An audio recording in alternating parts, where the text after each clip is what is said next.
This tutorial shows you multiple ways to enable mobile data for internet access. First, swipe down from the top of your screen to open the notification panel. Next, swipe down again to fully expand the Quick Settings menu.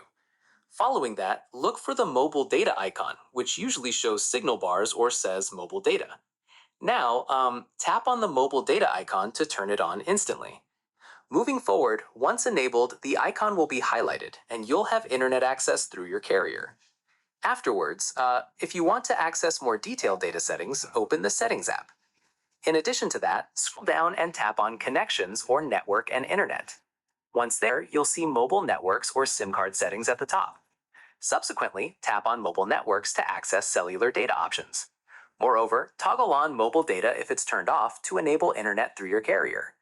Afterwards, you can also enable data roaming if you're traveling internationally and want to use mobile data.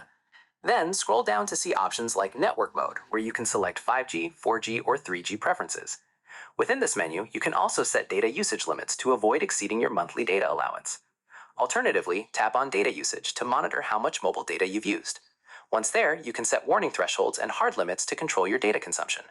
Then, if you have dual SIM cards, you can select which SIM to use for mobile data.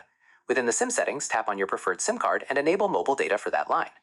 And that's it. If this mobile data guide helped you get connected, drop a like, subscribe for more Android connectivity tips, and hit the bell icon for notifications. See you in the next one.